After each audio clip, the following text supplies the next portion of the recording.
This is Redstone. Hey guys, ExoJet here, and today I have something very cool for you. And this is a very interesting thing that I have built. Before I go into this, I have hit 100 subscribers, and I am very thankful. But this is not my 100 subscriber special. I am working very hard on that, but it may take a while.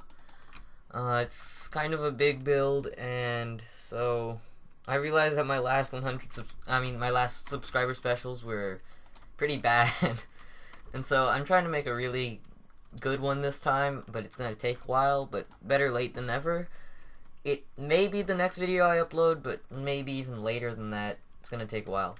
So what we have here in front of me is probably a world first. I'm not too sure if it's a real world first. I haven't seen this before though, and it's more chest memory stuff.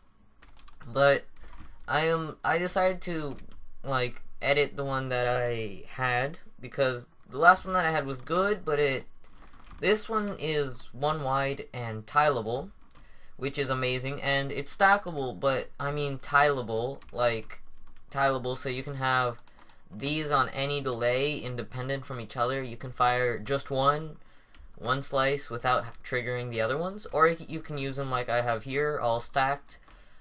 And so, yeah, it's very complicated, and I don't know how I got it to work. Like, I know how it works, but it's pretty crazy.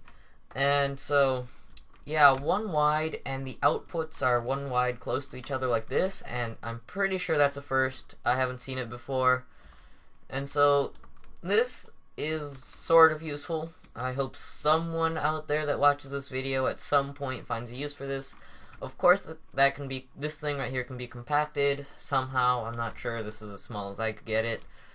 Of course, this could be made better in some ways, but I don't even know how. This is like as good as I could get it to work. So it's very complicated, and right now I'll just show you what is showing it in action.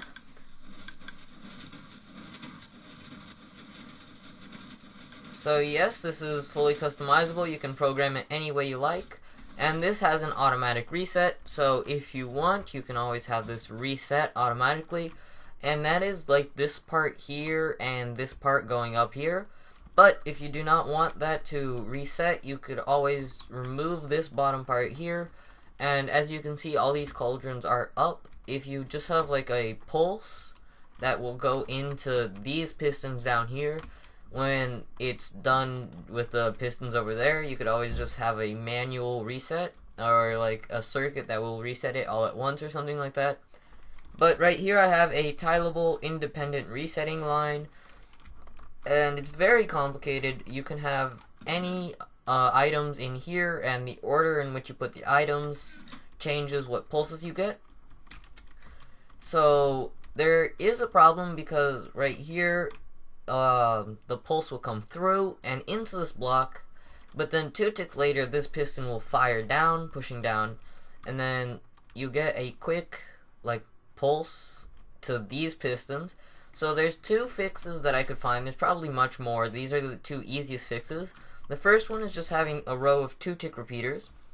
The other fix, which I think is a better fix, is if you just have glass here, so it won't power this. Then you don't need these these should be 1 tick repeaters, not 2. And this works the same, and I can't quite get a 1 tick repeater. There we go. So this also works with the glass, or on transparent block, any transparent block. And so yeah, I'm gonna go into how this works because it's very complicated. And so it starts off here with a 3 tick pulse. And the 3 tick pulse is a very annoying input. I don't really like how you have to input it with a 3 tick pulse, but that's what works reliably and well. So yeah, it needs to be a 3 tick pulse to come in. Then that will go up these torches and into this item hopper. Then 1 item from this chest, the first item, will go into this hopper. We'll go through these comparators up and power these pistons here. That will push this redstone block down and start this right here, which is a clock. So this clock will just start running, and this piston will try to push up, the blocks, but it can't because this piston stays powered. It doesn't just like push and then come back. It stays powered. When a pulse from that clock comes through here, it will turn off these torches. So the item will go through, but the items will be limited to a certain amount of time. They will go through slowly, and then that will go up this torch tower, so up these droppers, and come into this large collecting chest here. So all the items from here will get transferred to here, and through this hopper will give me the outputs. And a stacked item, or like a stackable item, is just nothing, like delay. And then a non-stackable item, which I have a wooden sword here, will power the piston with like a pulse, or here I have 2 wooden swords, so it will be like a 6-tick pulse or something like that. And every non-stackable item you have must be different, otherwise they would just stack.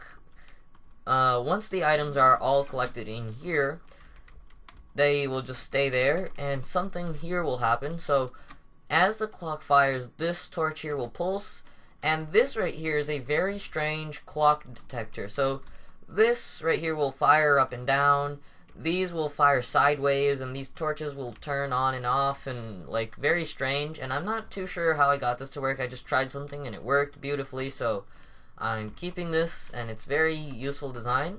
So basically, as this thing right here, as the clocks are firing, these will all be kind of spazzing, but it's a good kind of spaz because it will not allow the pulse from this torch to go up this block and into this piston. So this row of pistons here will stay turned off until the clock is done. And when the clock is done, that signals that this chest is empty. So when everything's done, this right here will all stop. These pistons will fire because the clock stopped. These will turn on, and that will come here. And because there are items in these chests here, the collection chests, these comparators and repeaters will turn on. The power from these will go up into these pistons, power these pistons, and it will go across and unlock this hopper. So the items would stay here, but then they unlock this hopper. All the items would go back into here, but none of them would go into the clock because this torch is turned on, so this hopper right here won't do anything. All the items will come back in the exact same order that they were, and when all the items are out of this chest, this right here will turn off and lock this hopper again, ready for your next use. That's about it. That was very complicated, and if you guys really do want this, I think you can build it just from what you see here. This hopper points sideways, this hopper points down, and these droppers point upwards. And just any item in these furnaces, or any item that a comparator can take signal strength through. And that's it. I don't have much else to say. My 100 subscriber special will be coming out soon. And so, yeah, this is a very interesting design. So, I don't have anything else to say. Thanks for watching, and bye.